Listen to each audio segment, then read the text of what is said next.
It might be strange to some people, but we compost or recycle almost everything, including 100% cotton clothes.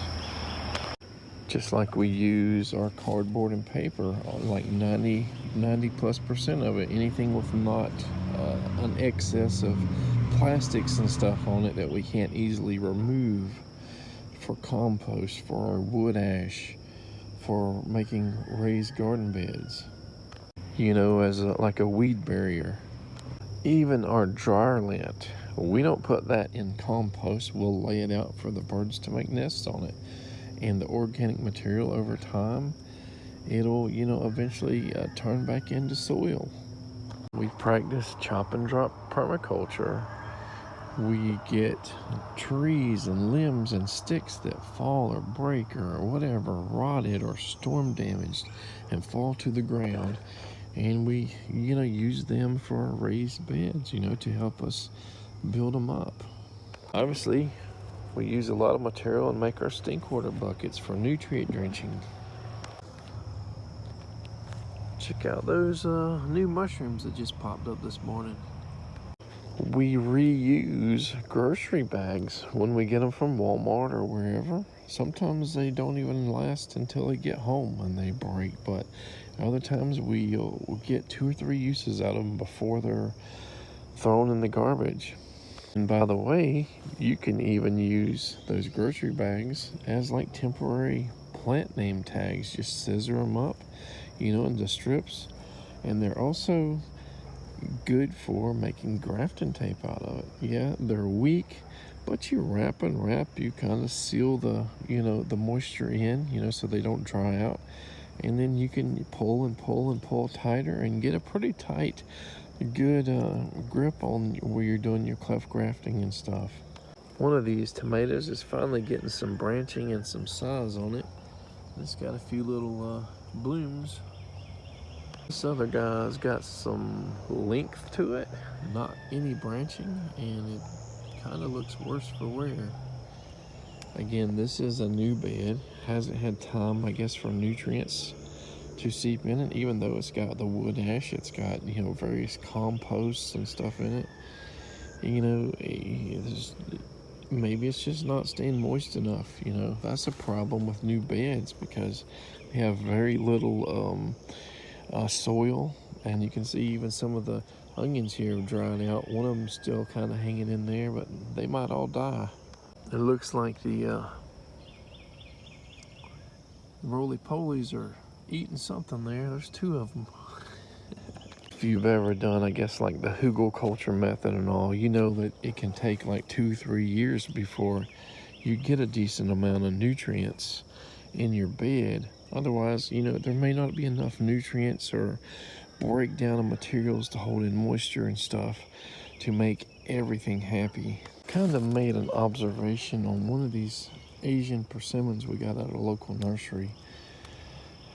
This is supposed to be the jumbo or gumbo or whatever. I think they got this misspelled on the tag, but it looks like American persimmon leaves. Well, with that being said, it kind of looks like there's a graft line right there, see? Like it's been grafted. I wonder if whoever grafted got the wrong scion wood.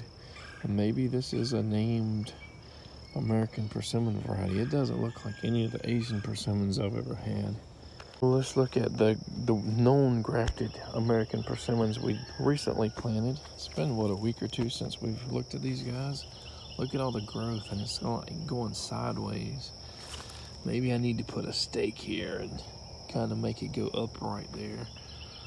I mean, it has a little stake, but kind of like it's got so much weight on the limbs from the big leaves that it's just drooping down. This is the early golden, and this is the Suzuki's, something like that. Not quite as good, a little bit yellowing and stuff there, but we've been piling a lot of plant material around it to try to get moisture and hold that moisture in, so when we get these scorching hot days, it doesn't just kill them. And this is our Fakahatchee grass. Correct me if I'm wrong. on the naming of it, the pronunciation. It's looking really good. Just caught another deer right in this corner. I still hear him somewhere in the woods out there.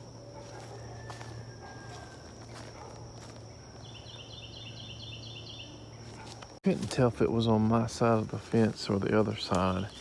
But man, they usually don't let you get that close. And we would have got pretty close to him, but she found him.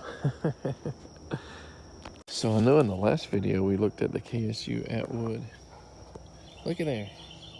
I mean, that's like another inch and a half of growth in just like 24, 36 hours. Wow. This is a pawpaw, by the way, KSU Atwood pawpaw we grafted. We put two grafts on this particular plant. That one may not have took. That one probably took. We have another one on another one that probably did not take. So 1 out of 3. That's not a great success rate. Before, I think when we did pawpaws, we probably got like 60% success, I think. So we're just gonna look at this mayhaw we recently planted here, and it's looking pretty good still, despite, you know, it being like very blistering hot. It might have found a spot it likes.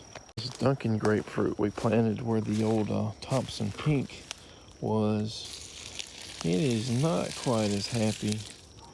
We're gonna have to frequently water it until it gets happy and try to mulch it heavier than what it already is.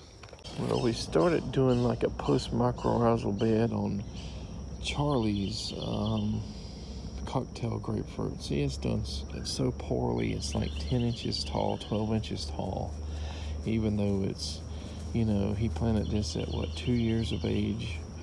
Had it growing in that tire, and that tire just, I guess, it smothers it. It doesn't allow it to oxygenate or anything like that. It's actually less yellow. It looks more green now. We'll just continue to kind of build this guy up, and maybe it'll start putting on some new growth. Contrast, this is the youngest kid's cocktail grapefruit, and it's probably 3 to 3.5 foot tall. We need to take it out of that tire, obviously, and start doing like a post-mycorrhizal bed. Looks like we got more mushroom growth than I noticed this morning. So, as I was talking about earlier in the video, we recycle a lot of things. One thing we haven't really recycled is these, and I'm not sure how we could store them. You know, it's time consuming to crush, you know, hundreds of cans or thousands of cans and store them. But we need to think about, I guess, methods or doing it somehow and finding a place where we can hide the cans, you know, away from like public view, where it's not like a nuisance or whatever. And there's the second snake today. A nice little garter snake. Is that one we seen already on video? I think we got at least 3 of them around here. Let's see if it's got the nipped tail. No, that's a new one. I don't know if you can see it on video, but that has a perfect tail. So this guy may be living in raised bed number 2. Raised bed number 1, we found the garter snake the other day, and I think it was much bigger, but it had a little nip on its tail, a little nub where, you know, a bird or a rat or something might have attacked it, a cat. Oh my God, and here's a water snake. Check that out. That's snake number 3 for today. Of course, I didn't get the pinewood snake on camera about 10 minutes ago. I don't know if you can see on camera, but that is a fat snake. That might be a gravid female. I think the garter snake we seen the other day was in this area here, underneath all these cracks and crevices, and they could probably go all the way to the ground or close to it, because there are enough of those, you know, holes and stuff in there. Now over time, once this actually composts down 3 or 4 years or whatever, it's not going to be like that until you pile stuff on top, you know, to replenish the bed, to replenish the nutrients and stuff. Now some people might be looking at these raised beds and saying, well, ain't no way I'm going to build that because it's going to attract all these snakes, you know, and some snakes that it attracts are going to eat your nuisance rodents and stuff like that. Some snakes will eat other snakes. I think these water snakes and all, and even the garters, are just finding a place to get cool down there and come out and get warm, you know, when they want to, so they can sort of self-regulate their body. A few of the snakes, like racers and all, they might get in here and lay their eggs, just like we put eggs here that, you know, we probably just a mother that wasn't experienced with laying eggs just laid them on a sidewalk, and we buried them just lightly and loosely there and put a rock in that area so we knew where it was to not disturb it. So far, no coons or anything has dug it up. And we get the potato flowers. There's definitely more now than there were the other day. This comfrey was so like heavy that it like fell down. The blooms there. And here we have a katydid. I'd say the greatest takeaway you can get from this is